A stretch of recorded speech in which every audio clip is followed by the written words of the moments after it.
Meus amados irmãos, a paz do Senhor Jesus, mais uma vez estamos aqui no nosso momento teológico, crescendo na graça e no conhecimento do nosso Senhor Jesus. Compartilhe, deixe o seu like, divulgue o nosso canal e nos abençoe e também seja abençoado e abençoe as demais pessoas com as mensagens que serão colocadas aqui no nosso canal. Deus abençoe.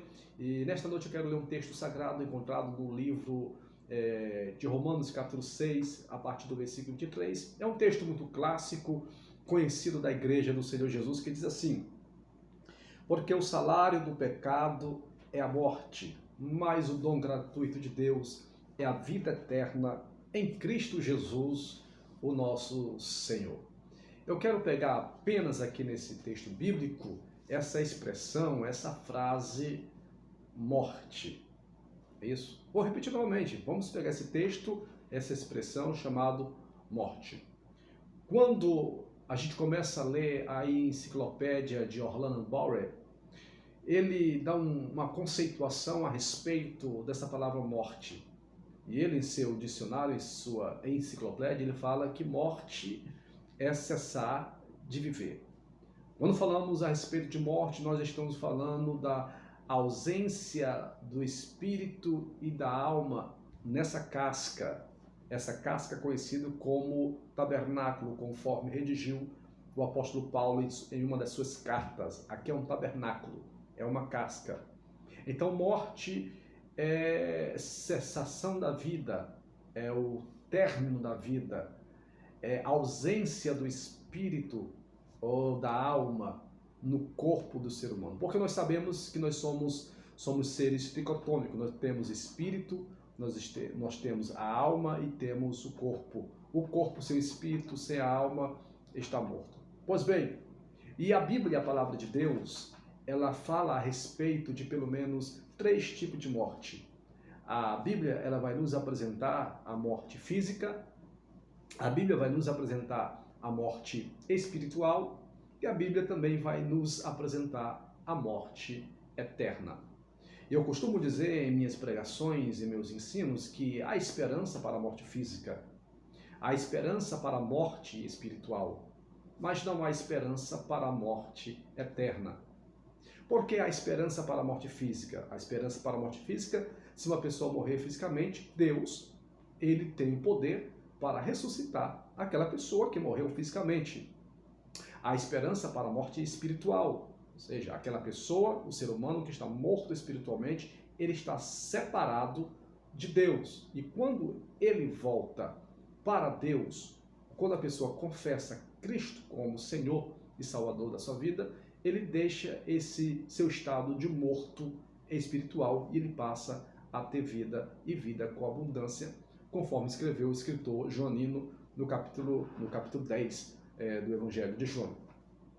Mas não há esperança para aquela pessoa que morre eternamente. Aquela pessoa que morre eternamente sem Deus. Aquela pessoa que morre eternamente sem salvação. E o escritor ele já dizia, já em sua carta aos Hebreus, a partir do capítulo 9, versículo 27, você pode acompanhar aí em sua casa, em sua Bíblia, você pode estar lendo depois. O que diz o escritor? O homem morrendo uma vez, segue-se o juízo. E quando o escritor alude, faz referência ao juízo aqui, ele está fazendo referência ao Apocalipse capítulo 20, versículo 11 ao versículo 15, aonde vai falar sobre o juízo final ou o grande trono branco. Então, existe 3 tipos de morte. Repito, existe a morte física, existe a morte espiritual e existe a morte eterna. E a grande pergunta e a grande indagação é essa: como surgiu a morte física? Como surgiu a morte espiritual? Como a morte física, como a morte espiritual adentrou na humanidade? Como a morte física, a morte espiritual atingiu a raça humana, todos os seres humanos? Para esta indagação ou para essa pergunta, a gente precisa voltar nos primórdios. A gente precisa ler o livro de Gênesis. Precisamente ali no capítulo 2, versículo 17, Deus fala para Adão, é isso?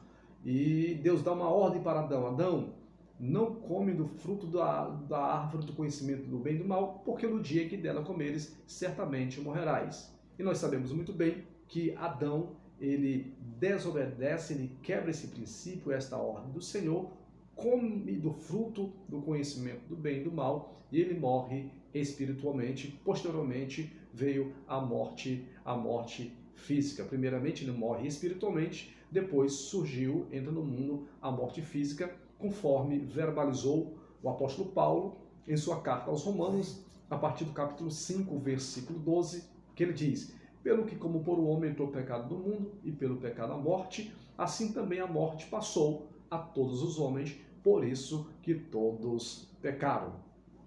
E recentemente foi feito a minha pessoa, uma pergunta. Um amigo meu pediu para que eu falasse um pouco sobre essa questão da morte.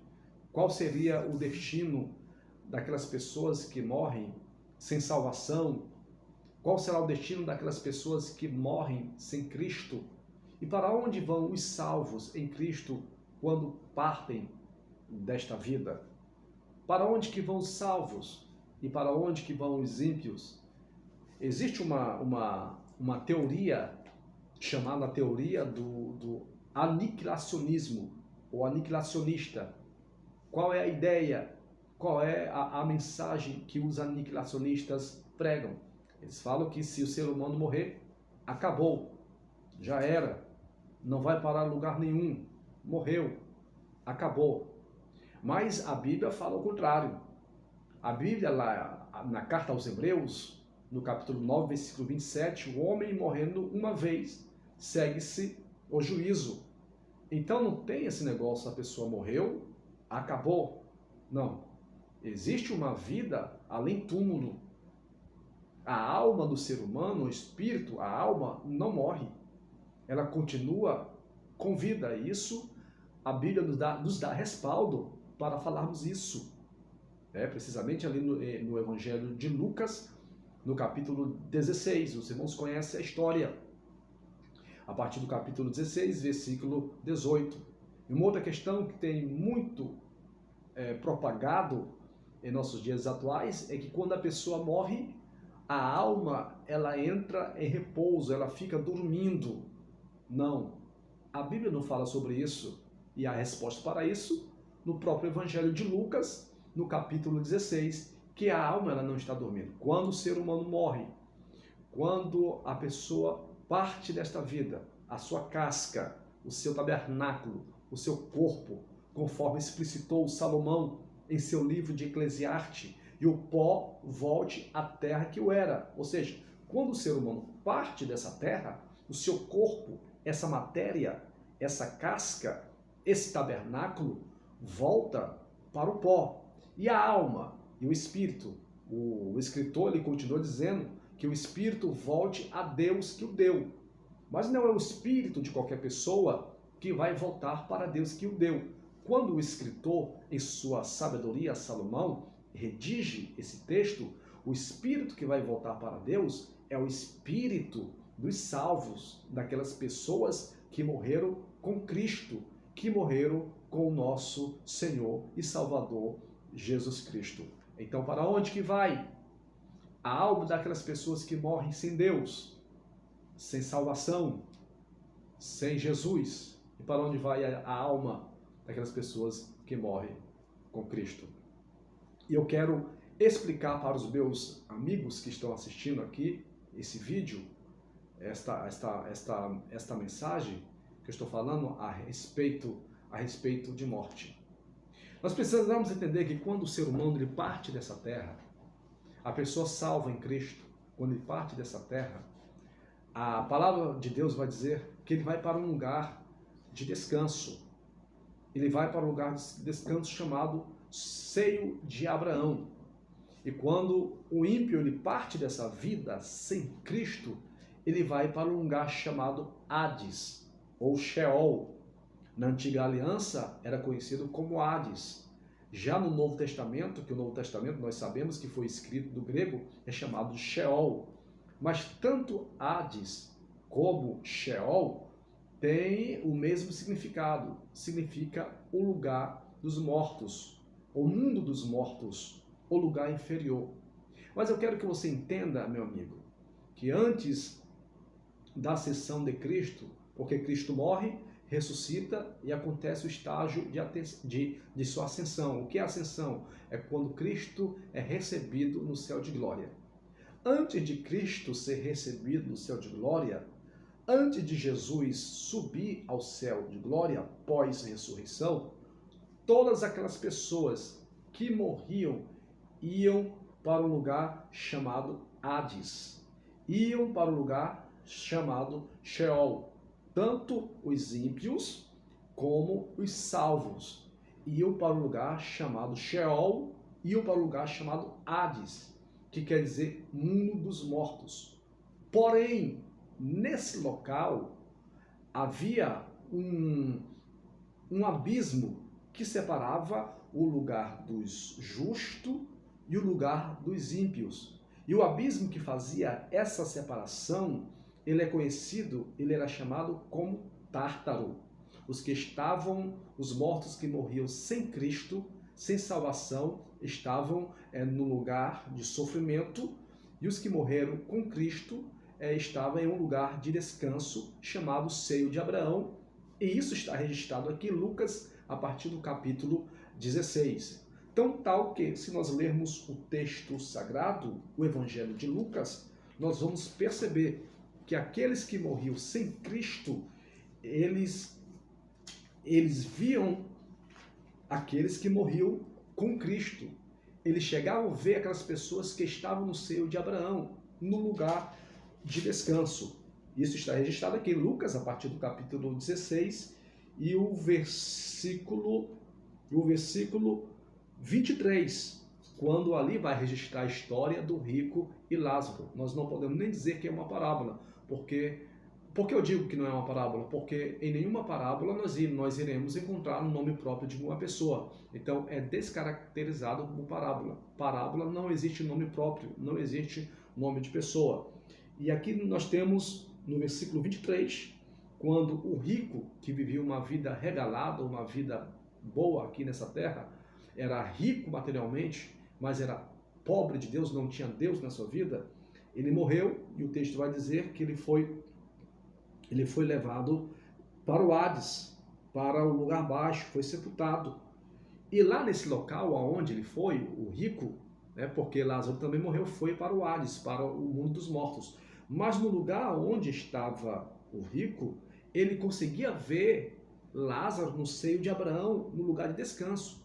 Portanto, o rico não podia migrar do seu lugar para ir para o local aonde estava Lázaro, porque havia um grande abismo que o separava, que não deixava Lázaro ir para, aliás, o rico ir para o Lázaro onde estava e Lázaro ir para onde o rico se encontrava. Havia um abismo, e esse abismo ele era chamado de Tártaro.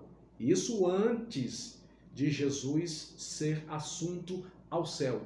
Agora, quando Cristo Jesus, ele ressuscita, quando ele é elevado ao céu, quando acontece a sua ascensão, aí cumpre aquilo que está escrito, registrado lá no livro de Salmo, de número 68, versículo 18, que cumpre lá na carta aos Efésios, a partir do capítulo 4, versículo 7, quando o escritor, tanto dos Salmos como do livro de Efésios, diz que subindo ao alto, levou cativo o cativeiro e deu dons aos homens. E nós precisamos entender esse texto.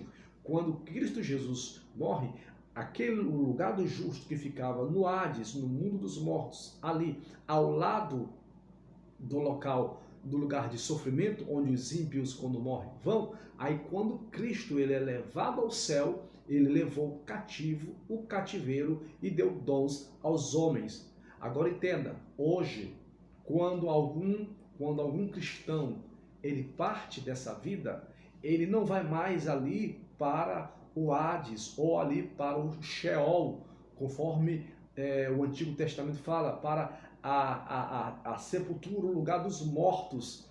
né, o mundo espiritual lá no Hades. Agora, quando o salvo ele morre em Cristo, ele vai para o seio de Abraão. Ele já não está aqui na parte de baixo, né, ele vai para a parte de cima, para o paraíso, para o lugar de descanso. Agora, quando o ímpio ele parte dessa vida, quando ele parte dessa terra, ele continua embaixo, conforme explicita ou deixa claro o escritor sábio Salomão, lá em Provérbios, do capítulo 4, salvo engano, que diz que o inferno é para baixo. E quando fala inferno, a palavra inferno, todas as vezes que você encontrar a palavra inferno, principalmente na Antiga Aliança, no livro de Provérbios, está falando do mundo inferior. Então, quando uma pessoa morre sem Deus, sem Cristo, sem salvação, ele vai para o coração, e o texto vai falar sobre isso em um dos evangelhos, principalmente no evangelho segundo escreveu Mateus, quando o escritor ele vai falar sobre ali a história de Jonas, né? Vai falar sobre a história de Jonas e logo no finalzinho do texto vai falar no coração da terra. Então, quando o ímpio ele morre sem Cristo, sem a sua salvação, ele fica nessa prisão temporária. Vamos dizer assim, é uma prisão temporária, no Hades, é um lugar de sofrimento. E a grande pergunta é, quando é que ele vai sair desse lugar de sofrimento? Ele vai sair desse local de sofrimento quando ele for julgado no grande trono branco, aonde o escritor, no versículo 15 do capítulo 20 de Apocalipse, vai falar que depois do julgamento, o inferno e o diabo serão lançados no lago de fogo, onde vai queimar eternamente. É por isso, meu amigo, você que está ouvindo essa mensagem, que vai assistir essa palavra, reflita muito bem. É melhor você partir dessa vida com Cristo do que sem Cristo. Porque se você partir dessa vida com Cristo, bem com Deus, você vai para o seio de Abraão. Você vai descansar com Cristo. Agora, se você partir dessa vida sem salvação, você vai para o Hades, para o Sheol, para o lugar de sofrimento, e é sofrimento eterno. Portanto, eu oriento você, meu amigo, minha amiga, que não confessou Cristo como seu Salvador, confesse enquanto há vida, porque enquanto há vida há esperança. O escritor, no livro de Jó, diz que há esperança para a árvore que for cortada, e ela se renovará. Portanto, fique com essa palavra. Esse foi o nosso momento teológico, crescendo na graça e no conhecimento, e divulgue que você vai ser abençoado e vai estar abençoando as demais pessoas. Deus nos abençoe, fique com Deus, fique na paz do nosso Senhor e Salvador Cristo Jesus. Amém.